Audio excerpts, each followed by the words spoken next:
आप मेऊ हॉस्पिटल की मिसाल ले लें, वहाँ पे तो आप पैनाडोल से लेकर यहाँ तक कि 2 माह से अभी एंजियोप्लास्टी जो है वो बंद है।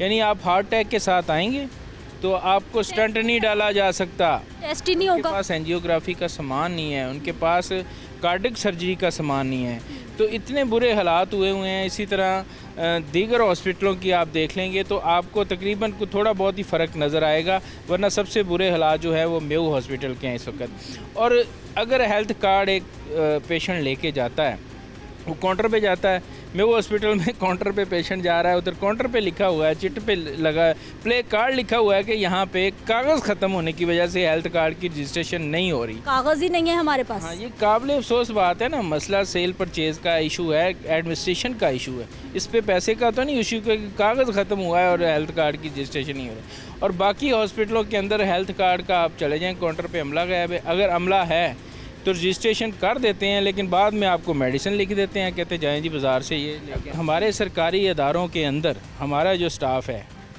वो काम ना करने की तनख्वाह लेता है और काम करने की रिश्वत लेता है। ये एक बहुत बड़ा फार्मूला है जो कि अलाई हो रहा है। और इसमें आप तमाम टेस्ट से लेके छोटे pathology, blood test, MRI, CT scan, हर जगह पे करप्शन हो रहा है। अच्छा काज़मी साहब, कुछ लोगों ने मुझसे शिकायत की अस्पताल के बाहर आके कि बाहर जो ठेले लगाए बैठे होते हैं ना लोग, कोई फ्रूट्स बेच रहे हैं, कोई खाना खाने वाले जो अटेंडेंट है पेशेंट के साथ वो खाना, उनकी बड़ी नज़र होती है हर चीज़ पे। वो कहते हैं जी अंदर से लोग निकलते हैं, अस्पताल का अमला जो छोटा अमला है दवाइयों के शॉपर पकड़े में बाहर जाके सेल करते हैं। ये सब कुछ भी इस तरह से चल ये वाकई ये सबसे ज़्यादा जो चोरी है वो मेडिसिन की है उधर से।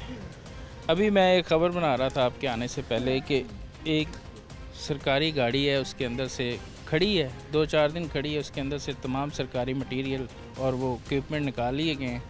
तो अब वो किसके काम आएगी, वो किसको ढूंढेंगे, वो सारी उम्र चलेगी या वहाँ पे बॉन्ड हो जाएगी, खड़ी रहेगी, उसको नीलामी कर दी जाएगी। तो ये हमारे सिस्टम है कि इधर तमाम चोरी, मशीनरी से ले के दवाइयों की चोरी तक तमाम मुलाजम शामिल होते हैं। बाहर से किसी की हिम्मत नहीं कि बाहर से आ गए। एक बाहर से बंदा आ जाए तो 4 बंदे से पूछते हो किधर जा रहे हो, इधर आओ, इधर आओ। कमरे में नहीं जाने देते डॉक्टर। हम अलाउ नहीं है, हम नहीं जा सकते। काज़मी साहब, हॉस्पिटल के अंदर आउटडोर में इवनिंग में एक मुलाजम था, उसने 26 लाख रुपए की अद्वियात छापरों में डाली और ले गया ऑपरेशन का। अब आप दिखाएं कि 26 से 30 लाख रुपए की दवाई जो है वो शपरों में आ गई, क्योंकि एक इंजेक्शन बहुत फ्रिज आइटम हमेशा महंगी होती है। वो इतनी महंगी अद्वियात थी, उसके साथ जो है वो हमें शुबा है कि वो AMS ड्यूटी भी मिला हुआ है, उसके उधर लिंक हैं। अकेला बंदा ताला तोड़ता है डिस्पेंसरी का, आउटडोर की का, और शाम के वक्त सारा ले जाता है। अब वो ड्यूटी पे नहीं आ रहा, इंक्वायरियाँ करते हैं अपने तौर पे, खाते डालते हैं, इसको बरी कर दो, इसको ये कर दो। हुकूमत को नहीं बताते। मैंने ब्रेकिंग की है कि भाई 26 लाख की दवाई एक बंदा ले गया है, उसके साथ कौन है, उसको फ़ोन करते हैं, वो फ़ोन ही नहीं उठाता, उसने नौकरी छोड़ दी है। वो कहता है 26 लाख ठीक है, रिटायरमेंट तो भी नहीं मिलना। अब बताएं आप उसको एक दिन में 26 कहाँ, उसको 26 लाख 60 साल बाद मिलना था, तो वो एक दिन में 26 ले गया। इस तरह के 26 वो कहीं कमाएगा, वो बाद में भी आएगा, उधर चोरी भी आएगा, प्राइवेट तौर पे भी आएगा, क्योंकि उसके साथ अमला मिला हुआ है। तो अब चिल्ड्रन हॉस्पिटल के अंदर 26 से 30 लाख रुपए की दवाई चोरी हुई है। पूछे महकमा सेहत को पता है? नहीं। हम खबर चलाएंगे तो पता चलेगा, और फिर कहेंगे यार एक इंक्वायरी करके ना ज़रा थोड़ा सा झाड़ के इसको तो मामला रफा दफा करके फ़ाइल में डाल दो। ये तो हो रहा है। आप कैसे, ये 26 लाख की मेडिसिन किसकी है, किसके पैसों से आई है, उसकी वजह से कितने लोगों की डेथ हुई, कभी किसी ने रिसर्च की है? कितने लोगों को वापस भेजा गया मेडिसिन की वजह से? नहीं की। तो जाट साहब अब मुझे ये बताइए, क्योंकि हम हर रोज़ ही प्रोग्राम कर रहे होते हैं, सियासी जो सूरत हाल है हर शोबे पे नज़र असरअंदाज हो रही है, हेल्थ को भी मुतासर कर रही है। ये जो निगरान सेटअप है, इनके हाथ में कितना कुछ है, इनके पास कितनी पावर्स हैं, इलेक्शंस होने के बाद जो एक स्ट्रॉन्ग गवर्नमेंट आएगी उनके पास कितनी पावर्स होंगी? अब सबसे बड़ी सियासत की मिसाल ये है कि हेल्थ के अंदर सियासत क्या है। डॉक्टर यास्मीन राशिद बीमार हुई, गिरफ्तार थी। Secretary head doctor Ahmad Javed Kazi पे इल्ज़ाम लगा, क्या आप उनको oblige कर रहे हैं, लिहाजा इनको छोड़ें, हम जेल भेजें इनको।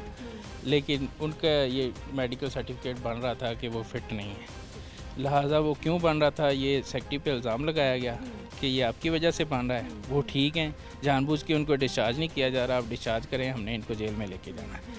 तो उसी नज़र में सेक्रेटरी साहब को अब बदल दिया गया। आज नए सेक्रेटरी ने उसका चार्ज संभाला है। तो सारे हमारी जो पंजाब गवर्नमेंट नहीं, हमारे मिनिस्टरों की तवज्जो भी सियासत की तरफ है, वो भी सियासत की नज़र होते हैं। गवर्नमेंट कहती है ताई ख़त्म कर दें, अगर अताई ख़त्म हो जाएं तो गवर्नमेंट तो सारा दिन आउटडोर में पेशेंट ही नहीं ख़त्म कर सकती। इतनी ज़्यादा तादाद गवर्नमेंट के पास आ जाएगी।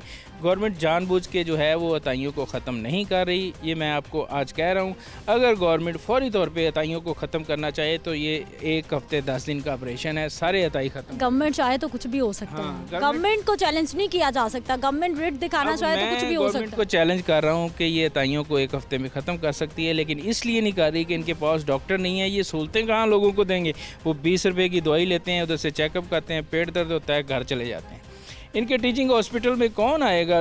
डॉक्टर 2000 रुपए की तो दवाई लिख देता है प्रोफेसर, अगर चेक भी कर ले टीचिंग हॉस्पिटल के अंदर, तो वो कैसे इनके पास आएंगे? इसलिए इनको छोटे छोटे क्लिनिक, फिल्टर क्लिनिक बनाने चाहिए। इनकी RIC, BHU, छोटे हॉस्पिटल जो उनको अच्छे तरीके से बहाल करें। इसी तरह मेऊ के बाद जो ज़्यादा ख़राब सूरत हाल है वो जना की है। अब आप देखें कि एक पेशेंट दूसरे ज़िले से आता है दाखिल होने के लिए, उसकी बारी नहीं आती, उसको चेक नहीं किया जाता और एक आम रूटीन के अंदर उसको धत्कार दिया जाता है कि जाओ कल आना। और अल्लाह के बंदे वो टैक्सी किराए पे ले आया, तुम्हारा 200 रुपये के चेकअप के लिए वो 5000 की टैक्सी लेके आया है, वो फिर जाएगा। रात उसके लिए लाहौर में बसर करने के लिए कोई जगह नहीं है। कुछ तो शर्म करनी चाहिए कि बंदे से पूछना चाहिए आप कहाँ से आए हैं, ट्रीटमेंट कहाँ तक है, क्या तरीका का। दूसरा ये कि SOPs, TORs नहीं बने टीचिंग हॉस्पिटलों के अंदर के पेशेंट रेफरल सिस्टम।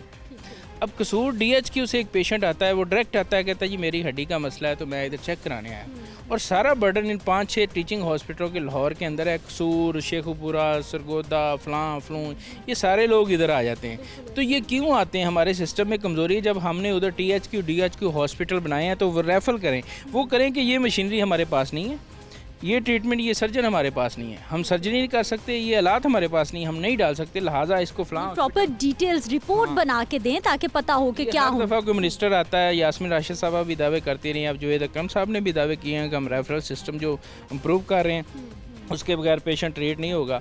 तो जब तक ये नहीं होगा तब तक आप देखें एक पेशेंट के साथ तकरीबन एक पेशेंट अगर आ जाए टीचिंग हॉस्पिटल के अंदर, जना की मिसाल में, उसके साथ 20 पेशेंट जो है उसकी आदत के लिए आते हैं।